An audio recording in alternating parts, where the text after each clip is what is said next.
Good morning, world, and welcome back to another episode of the Danny DeBrito podcast. It is bright and early today on a random Thursday. I'm still feeling a little bit jet lagged from my Thailand trip, and I woke up today at around 4:50 in the morning. Couldn't fall back asleep, so now it's 6 a.m. I've been working on the podcast for about an hour, and I'm just cranking out some episodes here because I got a lot of thoughts on my mind that I want to share with you guys. So thanks for being with me today. Today, we're going to talk about the concept of healthy aging. And this has been a concept that's been on my mind quite a lot recently, since I turned 29 in particular. As I'm getting up there into my late 20s, I've felt like I've been racing against Father Time in many ways. I felt like a little bit like the walls are closing in around me and that I need to squeeze every last drop out of my 20s or else it's not going to be worthwhile. And I know this might seem a little bit ridiculous to a lot of people, especially those of my listeners that are much older than me and that still feel youthful, still feel like they have a healthy lust for life. But that's been my reality. And I know this is the reality of many other people out there. People who feel like, man, I'm getting up there in my late 20s. I haven't accomplished nearly enough. I haven't done this or that. I haven't developed into the person that I want to be. And my message for people who might be struggling with these kind of circumstances is to take a breath, take a moment just to calmly reflect on all that you have achieved in your 20s and realize that there's so much more to come.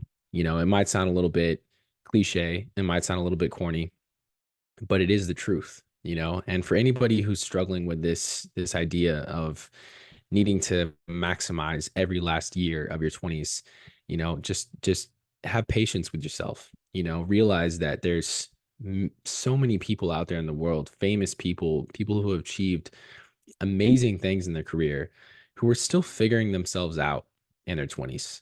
And everybody knows that the 20s generally are for self-discovery and understanding yourself, learning about yourself, having new experiences, trying different things, etc. However, I do think that that is not limited to just one decade. I think your entire life is actually kind of a journey of self-discovery. And as time progresses, you become more and more familiar with yourself. You understand yourself more. You understand what you like, what you don't like. You understand the type of energy that you like to be surrounded by, the type of people that you want to bring into your life. And generally, as you compound these experiences, life gets better.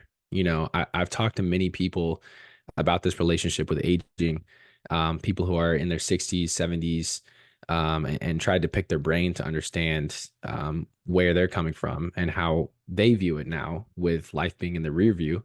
And the majority of the time, they're happy. They're content with the experiences that they've lived, and they don't have many regrets. Sometimes there are major regrets that come up. If you I don't know, let's say you got into the wrong relationship with somebody, you married the wrong person and they ended up messing you over or whatever it is. Those are some of the big regrets that you do have to grapple with. But on the whole, the people that I've talked to generally seem to have a healthy relationship with aging because as they've added more years to their life, as they've added more experiences to their lives, they've just become more familiar with themselves. And so I would encourage anybody who is struggling with this idea, if they're in their late 20s and you guys are stuck on the fact that it all needs to happen now, I only have a few more years to make it all happen for myself. Have grace with yourself. Take a pause, look back and see how far you've come from the time you turned 20 to where you are now. Look at that period of time and break it up into chunks, break it up into 2 year spans. I mean, that works for me because I've always noticed that 2 years is the biggest, is the most condensed amount of time where change can happen. 1 year is not necessarily enough. 1 year is too close, but 2 years, when you look back on 2 year increments of time, you realize, holy shit, like I am a completely different person.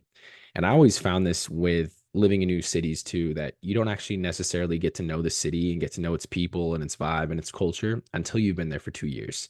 When I was living in Santa Cruz, I spent a year there and I was thinking about moving. And then I spent an additional year there for one reason or another. I had some medical issues that came up that prevented me from moving. And I ended up spending more time in Santa Cruz than I originally had expected. But over that last year, the second year in Santa Cruz was when I started to actually get familiar with the community. I started to understand what people did, where the cool spots were, where the hidden gyms were, and all these things started to come up a little bit later in my time there. So that's why I mentioned 2 year increments. Look back on your life in your decade of your 20s. Look back in 2 year increments and compare how much you've changed. Realize that you've accomplished many of the things that you said you were going to do, and you can't ignore that. That is a huge factor. That is something to celebrate. That is something to be grateful for.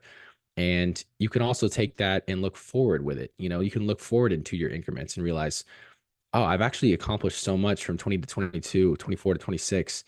And these are massive changes that I can also expect to increase and compound into my 30s and into my 40s. So, I encourage everyone just to have patience with yourself, be acknowledge the fact that you are going to become more comfortable with yourself. That's it in a nutshell. You're going to understand yourself more, and you're going to be operating at a place of greater intuition. You're going to develop that intuition over time, and you're going to be less reactive, less responsive to what other people are doing, and be more aligned with what exactly it is that you want to do.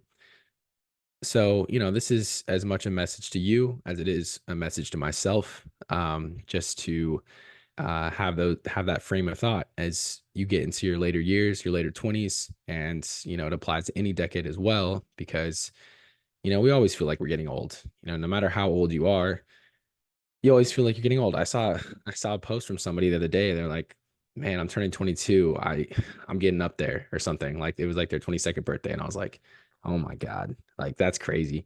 But we always feel like we're getting old no matter how old we are. So just recognize that with age comes experience, with age comes intuition. So be grateful for that.